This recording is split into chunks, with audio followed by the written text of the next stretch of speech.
श्री कृष्णा, आप सभी का प्रिय जन्माष्टमी पर्व बस कुछ ही दिनों में आने वाला श्री कृष्ण के जन्म की वह रात्रि मात्र एक सामान्य उत्सव या घटना नहीं है, अपितु वह एक ऐतिहासिक क्षण है जब प्रेम, आनंद और दिव्यता इस धरातल पर प्रकट हुई थी। लेकिन आखिर इस पर्व को मनाएं कैसे, किस नियम का पालन किया जाए? अगर यह सारे प्रश्न आपके मन में उठ रहे हैं तो ये वीडियो बस आपके लिए ही है।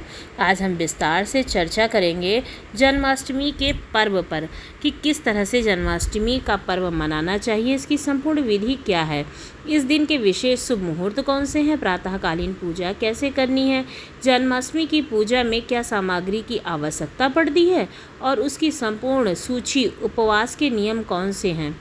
अगर घर पर अभिषेक कर रहे हैं तो घर पर लड्डू गोपाल का या फिर भगवान के श्री विग्रह का विशेष ध्यान कैसे रखना चाहिए, उसकी संपूर्ण विधि, घर, मंदिर या फिर भगवान के झूले को कैसे सजाया जाए और अंत में जन्माष्टमी के व्रत का उद्यापन किस प्रकार से करना चाहिए। इसके अलावा आज इस वीडियो में हम आपके साथ बहुत सारे प्रश्नों के उत्तर भी देने वाले हैं, जैसे कि अगर कोई गर्भवती महिला है जो वह जन्माष्टमी का पालन कैसे करें, पीरियड्स में जन्माष्टमी का पालन कैसे करना चाहिए, अगर कोई दवाई ले रहे हो तो उपवास कैसे रखें, अगर कोई घर से बाहर है तो इस व्रत का पालन कैसे करें। यह और ऐसे अनेक प्रश्नों के उत्तर आप सभी को इस वीडियो में मिलने वाले हैं, तो बने रहिएगा हमारे साथ अंत तक, जैसे आपको सभी प्रश्नों के उत्तर मिल जाएं। तो चलिए आज का यह अत्यंत विशेष जन्माष्टमी व्रत विधि वीडियो आरंभ करते हैं। पद्म पुराण के अनुसार स्वयं ब्रह्मा जी नारद मुनि से कहते हैं, करोति यो नरो भक्त जयंतीम कृष्ण वल्लभा नावेदम पुराणम माया दृष्टम महामुने ततस्मम नधाबिकम वापि कृष्णा राधाष्टमी व्रतम, यानी जो मनुष्य भक्ति पूर्वक भगवान श्री कृष्ण की जन्माष्टमी का व्रत करते हैं, उस व्रत के समान राधा और श्री कृष्ण का प्रिय ना तो कोई वेदों में कोई बताया गया है ना पुराणों में। तो इस प्रकार हम देख सकते हैं कि हमारे सभी शास्त्रों में इस बात का उल्लेख प्राप्त होता है कि आने वाली जन्माष्टमी पर्व अत्यंत महत्वपूर्ण है। प्रत्येक वर्ष भाद्रपद मास के कृष्ण पक्ष में आती है जन्माष्टमी और अमंत कैलेंडर के अनुसार यह जन्माष्टमी श्रावण मास में मनाई जाती है। तो चलिए सबसे पहले देखते हैं कि इस बार जन्माष्टमी व्रत कौन से दिन आ रहा है और इस दिन के विशेष शुभ मुहूर्त कौन से हैं जिसमें आप भगवान का अभिषेक कर सकते हैं। इस बार जन्माष्टमी 2 दिन मनाई जा रही है, 15 अगस्त और 16 अगस्त को। 2 दिन, ऐसा क्यों? तो देखिए, हिंदू पंचांग के अनुसार भाद्रपद मास के कृष्ण पक्ष की अष्टमी इस बार 15 अगस्त शुक्रवार को रात्रि में 4:49 से शुरू हो रही है और 16 अगस्त शनिवार को रात को 9:34 पर समाप्त हो रही है।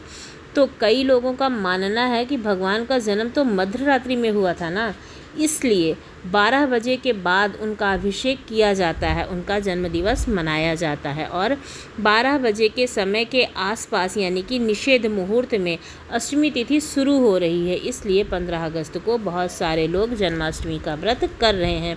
वहीं वैष्णव परंपरा के अनुसार जन्माष्टमी के पर्व को 16 अगस्त को मनाया जाएगा, क्योंकि उदया तिथि के अनुसार अष्टमी तिथि संपूर्ण काल में हमें सिर्फ 16 अगस्त को ही प्राप्त होगी और वैष्णव परंपरा के अनुसार जब कोई भी तिथि ब्रह्म मुहूर्त में प्राप्त होती है प्रदोष व्रत के अलावा, तो उसे ब्रह्म मुहूर्त के अनुसार उसी दिन मनाया जाता है, यानी कि जन्माष्टमी का पर्व 16 अगस्त 2025 को मनाया जाएगा।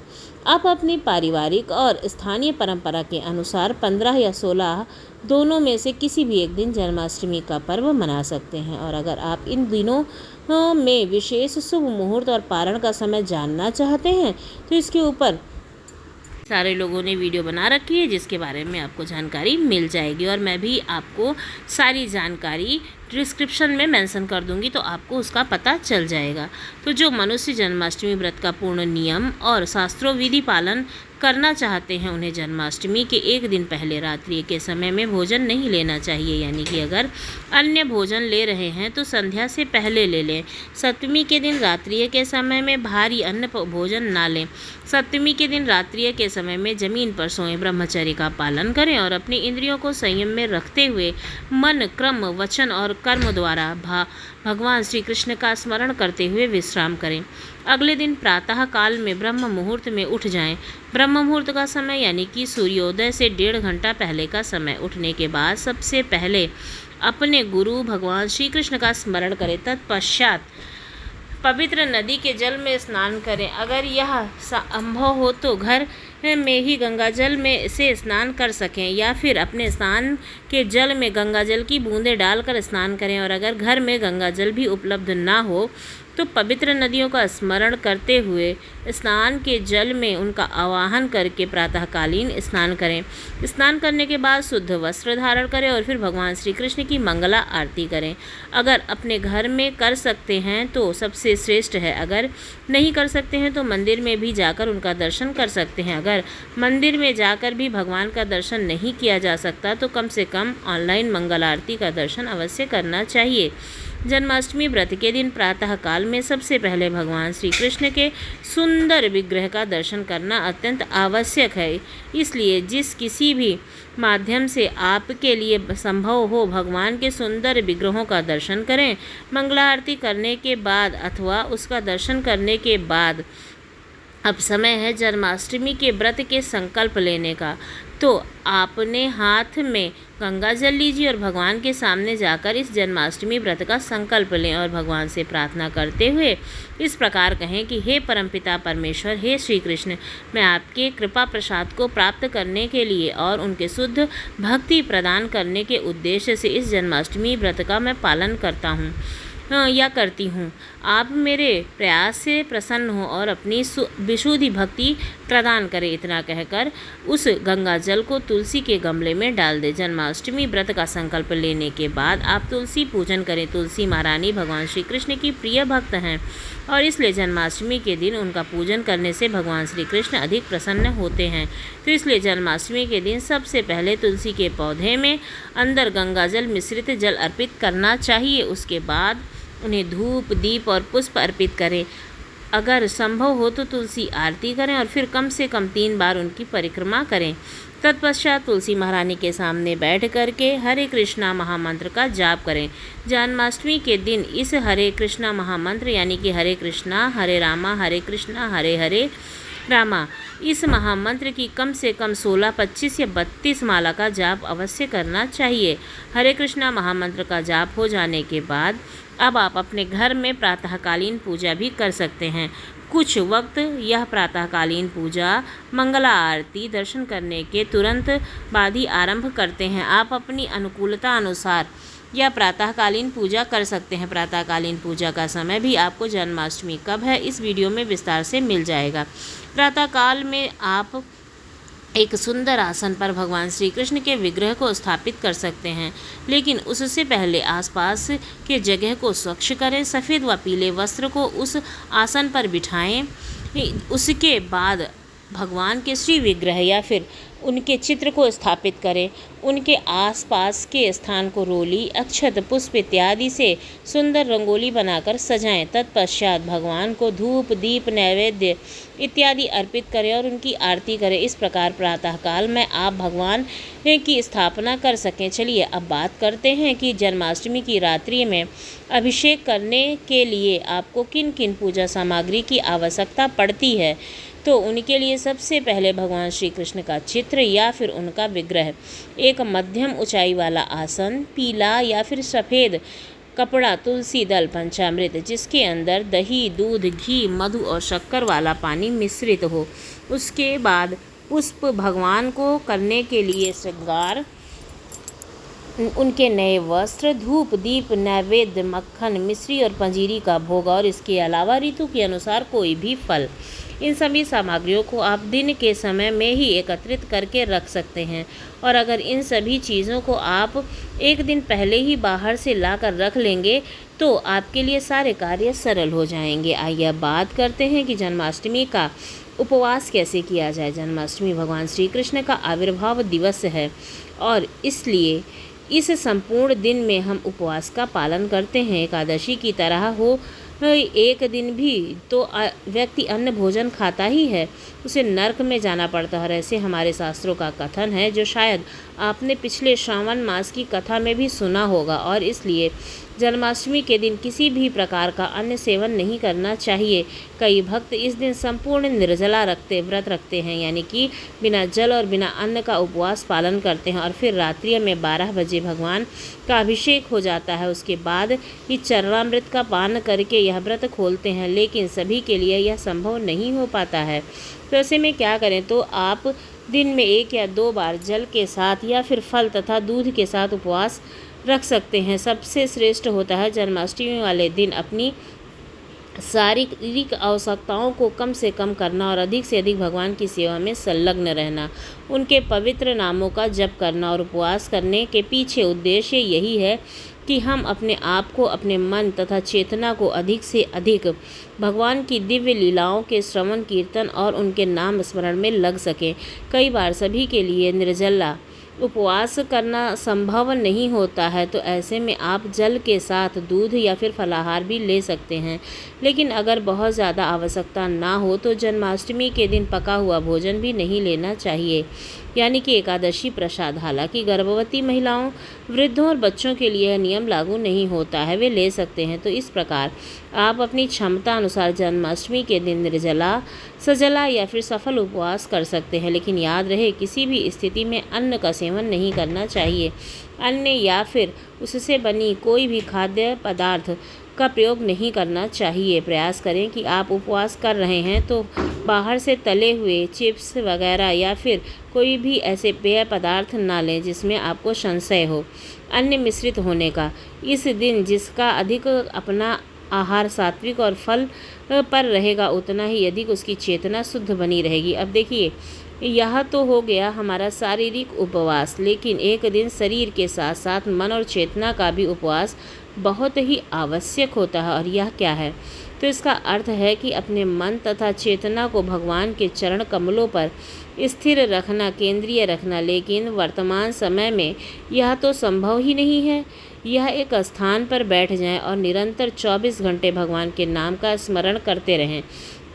तो इसलिए प्रैक्टिकल उपाय क्या है? इसका समाधान है जन्माष्टमी के पूर्ण दिन के दौरान अधिक से अधिक हरे कृष्णा महामंत्र का जाप करना, यानी कि हरे कृष्णा हरे रामा। इस महामंत्र की कम से कम 16, 25, 32 या फिर 64 माला का जाप करना चाहिए।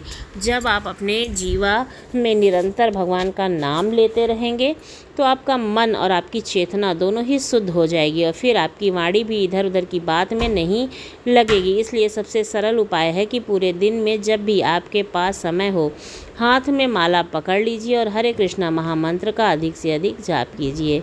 संख्या पूर्वक किया गया नाम जप भगवान को अधिक प्रसन्न करता है। उनके बाद आप संपूर्ण दिन में जब भी समय मिलता है तब भगवान की दिव्य लीलाओं का श्रवण कर सकते हैं। उनकी कथाओं को सुनिए, उनके पवित्र नाम का कीर्तन करिए। आप स्वयं भी घर पर कीर्तन कर सकते हैं। आप मंदिर में जाकर कीर्तन और कथा प्रवचन में हिस्सा ले सकते हैं। और एक विशेष कार्य जो इस दिन सभी को करना चाहिए वह है जन्माष्टमी वाले दिन किसी न किसी प्रकार से भगवान की कोई न कोई सेवा करना। अगर आप शारीरिक रूप से मंदिर में जाकर सेवा कर सकते हैं तो यह सबसे उत्तम है। अगर नहीं कर सकते हैं तो घर पर ही करनी चाहिए, और घर पर भी नहीं कर सकते हैं तो वहाँ पर भगवान की सेवा हो रही है उस स्थान पर जाकर हार्दिक रूप से सहायता करनी चाहिए, हार्दिक सेवा करनी चाहिए। अपनी क्षमता अनुसार दान देना चाहिए और अपनी क्षमता को हमेशा बढ़ाते रहना चाहिए। कृपाणतावश भगवान के लिए दान कभी भी नहीं किया जाता है। मंदिर में जाकर अगर आप सेवा कर रहे हैं तो कोई भी सेवा बड़ी या छोटी नहीं होती है। सेवा संयम को तुच्छ समझकर भगवान का दास समझकर वहाँ पर सेवा करें। इस चेतना और इस भावना के साथ उपवास रखते हुए जब आप सेवा करते हैं तो भगवान की विशेष कृपा दृष्टि आप पर पड़ती है, और इस प्रकार शारीरिक सेवाओं द्वारा निरंतर भगवान के पवित्र नाम के जप द्वारा आप जन्माष्टमी के दिन अपने मन, चेतना और शरीर को भागवत केंद्रीय बनाकर रख सकते हैं। जन्माष्टमी के पर्व बहुत बड़ा उत्सव होता है और इसलिए इसमें घर को सजाना चाहिए। आप जन्माष्टमी के पर्व में अपनी क्षमता अनुसार अपने घर के मंदिर में कुछ न कुछ सजावट कर सकते हैं। भगवान के लिए झूला बना सकते हैं, उनको सुंदर पुष्पों, पाकाओं तथा रंग बिरंगी लाइटों तथा अन्य सामग्रियों से सजा सकते हैं। किसी भी उत्सव में घर, मंदिर और आसपास के स्थान को सजाना अत्यंत शुभ माना जाता है। इस दिन आप अशोक वृक्ष के पत्तों से अपने घर के द्वारों को सजा सकते हैं। सुंदर फूलों की लड़ियाँ और मालाओं से अपने घर के दरवाज़ों और मंदिर के दरवाज़ों को भी सजा सकते हैं। घर के अंदर में रंगोली बना सकते हैं। जहाँ आपका पूजा का स्थान है वहाँ पर अपने भगवान को स्थापित किया जाता है, उसके आसपास सुंदर रंगों से तथा फूलों से रंगोली सजा सकते हैं और इस प्रकार अपने घर में भगवान के आचमन वाले दिन सुंदर उत्सव मना सकते हैं। इसलिए उपरांत अगर अपने आपके घर के आसपास किसी मंदिर में यह महोत्सव मनाया जा रहा हो तो वहां जाकर भी आप मंदिर को सजाने की, भगवान का झूला तैयार करने की सेवा भी कर सकते हैं। तो चलिए अब देखते हैं कि मध्य रात्रि में भगवान श्री कृष्ण का अभिषेक कैसे करें। अगर आप आसपास के मंदिर में जाकर अभिषेक कर रहे हैं तो उसका दर्शन कर रहे हैं तो यह बहुत ही अच्छा है। अगर आपके घर पर अभिषेक करना चाहते हैं तो उसकी शास्त्रोविधि क्या है। जो भगवान का अभिषेक करने के लिए आपको एक पात्र में जल, एक पात्र में दूध, एक पात्र में दही और एक पात्र में मधु की आवश्यकता पड़ेगी। इसके साथ साथ आप एक पात्र में पानी में गुड़ या चीनी मिलाकर भी जल तैयार कर लीजिए। इसके साथ एक पात्र में हल्का सा गर्म पानी लीजिए और एक छोटे बर्तन में हल्दी और बर्तन में घी रखिए। इन सभी पात्रों से एक एक तुलसी का पत्रा भी रख लीजिए। अब अभिषेक के लिए सबसे पहले एक मध्य उच्च आसन पर अभिषेक का पात्र रखिए।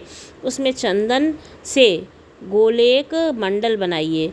गोलेक मंडल की आकृति आपको मैं स्क्रीन पर दिखा रही हूँ, उसका आप स्क्रीनशॉट ले सकते हो। उसके बाद आप आकृति पर तुलसी पत्र और पुष्प रखिए। अगर भगवान श्री कृष्ण के सुंदर विग्रह या फिर उसके बाल स्वरूप को कोई स्वच्छ कपड़े पहनाइए और सामान्य रूप से पूर्वक उन्हें अभिषेक पात्र में लेकर जाइए। उसके बाद भगवान के सुंदर विग्रह पर सुगंधित युक्त तेल और चंदन के हल्के हाथों से मालिश कीजिए। उसके बाद उनका पंचामृत अभिषेक कीजिए। सबसे पहले दूध से, उसके बाद में दही से, उसके बाद में घी से, उसके बाद में मधु से भगवान का अभिषेक कीजिए। उसके बाद फलों के रस से और चीनी के पानी से भी अभिषेक करना चाहिए। उसके बाद उष्णोदक स्नान करवाइए, यानी कि गुनगुने पानी से स्नान करवाइए। उष्णोदक स्नान के बाद चूर्ण स्नान कराइए, जिसमें हल्दी पाउडर और जल में मिश्रित करें और फिर भगवान के विग्रह पर हल्दी का लेप करें। इसके पश्चात फिर से एक बार शुद्धोदक स्नान कराइए, यानी कि शुद्ध जल से भगवान के विग्रह को नहलाइए और अंत में अधिक से अधिक सुगंधित पुष्प से अभिषेक कीजिए। अभिषेक संपूर्ण हो जाने के बाद भगवान को स्वच्छ करने के बाद नए वस्त्र पहनाएं, उन्हें आभूषणों से अलंकृत करें। जब उनका श्रृंगार हो जाए तो उसके बाद उनके लिए जो स्वादिष्ट और सात्विक भोग बनाए थे उन्हें भगवान को अर्पित कीजिए। 15 मिनट बाद वह भोग उनके पास ले जाइए और फिर उनकी मंगला आरती करिए। सबसे पहले घी का दीपक उनके समक्ष प्रज्वलित कीजिए। उसके बाद धूप अर्पित कीजिए, फिर पुष्प अर्पित कीजिए और अंत में भगवान श्री कृष्ण की आरती कीजिए और आरती के बाद उनके पवित्र नाम का कीर्तन कीजिए। अब अभिषेक की संपूर्ण विधि पूरी हो जाने के बाद भगवान के उस चरणामृत का पान कीजिए। उसे अपने परिवार में और आसपास के सभी लोगों में वितरित कीजिए, क्योंकि भगवान का चरणामृत अत्यंत पवित्र होता है, जो आपकी आत्मा तक को शुद्ध कर देता है। आप चाहें तो उसके साथ भी अपना जन्माष्टमी का व्रत खोल सकते हैं। अगर आपको शारीरिक आवश्यकता लग रही है तो अभिषेक हो जाने के बाद आप एकादशी प्रसाद भी ले सकते हैं, लेकिन ध्यान रहे अन्न प्रसाद ना लें। तो इस प्रकार आप अपने घर पर भगवान श्री कृष्ण का अभिषेक कर सकते हैं। चलिए बात करते हैं इस जन्माष्टमी के उद्यापन की, कि उद्यापन कैसे करना चाहिए। तो देखिए, सामान्य रूप से एकादशी की तरह ही जन्माष्टमी का भी उद्यापन या फिर पारण अगले दिन ही किया जाता है। कई स्थानों पर कई परिवार के लोग मध्य रात्रि यानी कि 12 बजे भगवान का अभिषेक हो जाने के बाद उसका उद्यापन भी कर लेते हैं और अन्य प्रसाद भी खा लेते हैं, लेकिन यह आदर्श स्थिति नहीं है। इसे पूर्ण व्रत नहीं माना जाता है। आदर्श रूप से 12 बजे के बाद भी आपको अन्य भोजन नहीं लेना चाहिए। अगले दिन प्रातः काल में यानी कि नवमी के दिन सूर्योदय के बाद आप इस जन्माष्टमी का उद्यापन कर सकते हैं। उद्यापन करने से आप फिर एक बार प्रातः काल में भगवान की मंगला आरती कीजिए, उनकी प्रातःकालीन पूजा अर्चना कीजिए, उन्हें फिर से सात्विक और स्वादिष्ट अन्न भोग अर्पित कीजिए। याद रहे, भगवान को जो भी भोग अर्पित किया जाता है उसमें तुलसी पत्र अवश्य डालिए। उसके बाद भगवान की आरती कीजिए, उन्हें धूप दीप पुष्प अर्पित कीजिए और अंत में उस जन्माष्टमी व्रत का उद्यापन करते हुए भगवान से प्रार्थना कीजिए, हे यशोदानंदन, हे श्री कृष्ण, मेरे इस जन्माष्टमी व्रत का स्वीकार कीजिए। मैंने अपनी क्षमता और बुद्धि अनुसार इस व्रत और उपवास का पालन करने का प्रयास किया है। आप मेरे इस प्रयास से प्रसन्न होइए और मुझे या मेरे परिवार को आपकी विशेष कृपा और भक्ति प्रदान कीजिए। इस प्रकार भगवान से प्रार्थना करने के बाद अगर संभव हो तो आप अपने घर में किसी सुपात्र ब्राह्मण या फिर यजमान को बुला सकते हैं। उन्हें भगवान को अर्पित अन्न प्रसाद खिला सकते हैं और फिर अपनी क्षमता के अनुसार दान दे सकते हैं। जब भगवान श्री कृष्ण का जन्म हुआ तब नंद महाराज ने एक बहुत बड़े उत्सव का आयोजन किया था, जिसे हम नंदोत्सव भी कहते हैं। और कई स्थानों पर जन्माष्टमी के अगले दिन नंदोत्सव भी मनाया जाता है। उसमें दही हांडी भी की जाती है। तो इस प्रकार उद्यापन करते समय भी आप अपनी क्षमता अनुसार क्षमता से थोड़ा ज़्यादा ही दान दे सकते हैं और यह दान आप अपनी इच्छा अनुसार किसी भी स्थान पर दे सकते हैं। लेकिन ध्यान रहे, दान उसी स्थान पर दें जहां पर आपको विश्वास हो कि उस दान का योग्य उपयोग किया जाएगा। आप अपने आसपास के किसी भी मंदिर में जाकर दान दें। अगर आप किसी ब्राह्मण को जानते हैं तो उनको दान दे सकते हैं, किसी वैष्णव को दे सकते हैं तो भागवत प्रचार के कार्य में नियुक्त हो या फिर भगवान की किसी भी सेवा के लिए दान दे सकते हैं। वैदिक ज्ञान के प्रचार के लिए दान दे सकते हैं, लेकिन नवमी के दिन अवश्य ही कुछ न कुछ दान देना चाहिए। उसके बाद आप स्वयं भगवान को जो अपने अन्न भोज अर्पित किया था उसका स्वीकार कीजिए और उसके साथ ही अपना जन्माष्टमी व्रत संपन्न कीजिए। प्रसाद ग्रहण करने के बाद आपने भगवान के जो विग्रह या फिर चित्र को स्थापित किया था उन्हें फिर से सम्मान पूर्वक अपने स्थान पर रख दीजिए। और अगर वहाँ पर कोई भी पूजा की सामग्री है जैसे कि पुष्प, अक्षत, दीप, धन तथा या किसी भी कोई भी पूजा का सामान हो तो उसे निर्मल्य के में आप प्रवाहित कर सकते हैं। अगर जल है तो उसे तुलसी के गमले में डाल सकते हैं। पुष्प है तो पुष्प को भी आप तुलसी के गमले में अर्पित कर सकते हैं। लेकिन ध्यान रखें, उद्यापन के बाद जो भी पूजा सामग्री होती है उसे उधर उधर कहीं कचरे में या पैर लगने की जगह पर नहीं डालना चाहिए। कई सारे लोग भगवान श्री कृष्ण का जन्मोत्सव 6 दिन तक मनाते हैं, यानी कि उनकी छठी तक मनाते हैं। तो फिर आप उसी स्थान पर उन्हें रख सकते हैं और छठी तक पूजा करने के बाद में उनका जो सामान है उसका विसर्जन करना चाहिए। अगर आपने भगवान की स्थापना करते समय जल भरा हुआ कलश रखा था तो जल को भी अपने संपूर्ण घर में छिड़काव करें और परिवार के सदस्यों के सिर पर भी इस पवित्र जल को छिड़क सकते हैं। ऐसा करने से संपूर्ण घर में जितनी भी नकारात्मक ऊर्जा होती है उनका नाश होता है। भगवान की कृपा और आशीर्वाद के साथ सकारात्मक ऊर्जा बनी रहती है। इस प्रकार आप अपनी जन्माष्टमी का व्रत का उद्यापन कर सकते हैं। तो यह भी जन्माष्टमी व्रत की संपूर्ण विधि। तो चलिए अब बात करते हैं जन्माष्टमी वाले दिन कुछ कार्य करते हुए कौन कौन से मंत्रों का उच्चारण करना चाहिए। सबसे पहले देखें, प्रातःकालीन स्नान मंत्र कौन सा है। जन्माष्टमी की प्रातः काल में जब आप स्नान करने के लिए जाते हैं तो आदर्श स्थिति यह होती है कि आप किसी पवित्र नदी में स्नान करें। अगर संभव नहीं है तो आप अपने घर में गंगा जल की कुछ बूंदें डालकर स्नान कर सकते हैं। उस अपवित्र नदियों का आगमन करते हुए इस मंत्र का उच्चारण करें। गंगेश यमुनेश च गोदावरी सरस्वती नर्मदे सिंधु कावेरी जलास्मिन सन्निधिं गुरु, यानी भगवान गंगा, यमुना, गोदावरी, नर्मदा, सिंधु इत्यादि पवित्र नदियों का आप मेरे इस स्नान के जल में प्रविष्ट हों, इस प्रकार उनका आवाहन करते हुए प्रातःकालीन स्नान कर सकते हैं। उसके बाद आता है जन्माष्टमी व्रत का संकल्प। जो आप जन्माष्टमी व्रत का संकल्प लेते हैं तो सबसे पहले अपने दाहिने हाथ में गंगा जल लीजिए और भगवान श्री कृष्ण को प्रणाम करते हुए मंत्र बोलिए, हे कृष्ण करुणा सिंधु दीनबंधु जगतपते गोपेश गोपिका कांता श्रीकांता नमस्तुते। नमो ब्रह्माय देवाय गौ ब्राह्मण हिताय च जगत हिताय कृष्णाय गोविंदाय नमो नमः। इन दोनों मंत्रों का उच्चारण करके आप भगवान श्री कृष्ण से प्रार्थना करते हुए इस प्रकार कहिए कि हे गायों तथा ब्राह्मणों की रक्षा करने वाले, संपूर्ण जगत का कल्याण करने वाले परमपिता भगवान श्री कृष्ण, मैं आपकी प्रसन्नता और आपकी शुद्धि भक्ति में सेवा प्राप्त करने के उद्देश्य से इस जन्माष्टमी का व्रत कर रही हूँ या कर रहा हूँ। आप मुझे शुद्ध भक्ति और आपकी विशेष कृपा प्रदान कीजिए। इस प्रकार कहकर संकल्प वाला वह जल आप तुलसी के गमले में अर्पित कर सकते हैं। उसके बाद तुलसी देवी की पूजा सेवा करते हुए बोला जाने वाला मंत्र, और यह मंत्र इस प्रकार है। वृंदाय तुलसी देवाय प्रियाय केशवाय च कृष्ण भक्ते पदे शाश्वत नमो नमः। इस मंत्र का उच्चारण आप तुलसी देवी को प्रणाम करते हुए कर सकते हैं। उनकी पूजा समाप्त करने के बाद और उनकी पूजा शुरू करते हुए भी कर सकते हैं। उसके बाद जब आप भगवान श्री कृष्ण का अभिषेक या फिर उनकी पूजा कर रहे हैं, उस समय इस मंत्र का उच्चारण कीजिए।